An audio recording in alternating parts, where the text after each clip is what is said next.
পরীক্ষার কোশ্চেন যে আজকে স্ট্যান্ডার্ডটা করছে এটা আরো জঘন্য লেভেলের। শিক্ষা ব্যবস্থা পুরো ধ্বংসের দিকে চলে যাচ্ছে। উনি খালি পরীক্ষা নিয়ে, উনি এডুকেশন সিস্টেম নিয়ে ওনার কোনো কাজ নেই, উনি সারাদিন খালি পরীক্ষা নিয়ে আছে। ভাই আলহামদুলিল্লাহ পরীক্ষা মানে ভালো হয় না। আপনি বলেন এই পরিবেশের মধ্যে দিয়ে, এই পরিস্থিতির মধ্যে দিয়ে কিভাবে পরীক্ষাটা ভালো হয়? রাস্তার মধ্যে পানি, আমাদের হাঁটু পর্যন্ত পানি।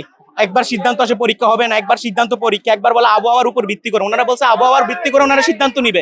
গতকালকে আবহাওয়া অফিস থেকে বলছে যে 10টা জেলার মধ্যে বৃষ্টিপাত হওয়ার এবং প্রবল ঝড় হওয়ার সম্ভাবনা আছে। তো আপনারা ওইটা থেকে সিদ্ধান্ত নিলে আজকে কুমিল্লা সকাল ভোর থেকে বৃষ্টি হচ্ছে, তো আপনারা সিদ্ধান্তটা কি নিলেন? জীবন অবাক না করলে কে করবে? 28% মিল্ক ফ্যাটের অবাক করার সাথে ফ্রেশ মিল্ক পাউডার। জীবন অবাক করুক প্রতিদিন।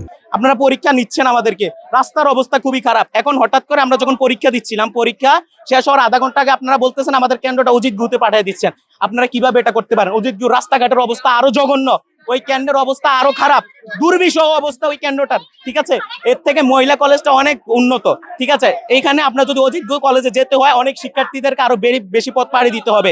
এখন আমার পরীক্ষা পরশুদিন ফিজিক্স সেকেন্ড পেপার, আপনারা তো পরীক্ষা বন্ধ করবেন না। তা আপনি আমার একদিন সময়ের মধ্যে আমার অভিভাবকরা কিভাবে জানবো হল সিট কিভাবে? আপনি কিভাবে এটাকে প্ল্যান করবেন? এটা কিভাবে আমরা জানবো আমাদের কে কিভাবে পরীক্ষা দিবে? এগুলো সম্পর্কে একেবারে নিম্নমানের একটা শিক্ষা ব্যবস্থার দিকে আপনারা নিয়ে যাচ্ছেন। পূর্বেই ভালো ছিল, আপনি এটাকে শিক্ষা ব্যবস্থা পুরো ধ্বংসের দিকে চলে যাচ্ছে। উনি খালি পরীক্ষা নিয়ে, উনি এডুকেশন সিস্টেম নিয়ে ওনার কোনো কাজ নেই, উনি সারাদিন খালি পরীক্ষা নিয়ে আছে। উনি যদি এডুকেশন সিস্টেম নিয়ে ভাবতেন তাহলে তিনি পরিস্থিতি পরিবেশের কথা ভাবতেন। এই যে চট্টগ্রাম একেবারে জঘন্য। আর পরীক্ষার কোশ্চেন যে আজকে স্ট্যান্ডার্ডটা করছে এটা আরো জঘন্য লেভেলের, মানে স্ট্যান্ডার্ড মানের কোনো কোশ্চেনই ছিল না আজকে।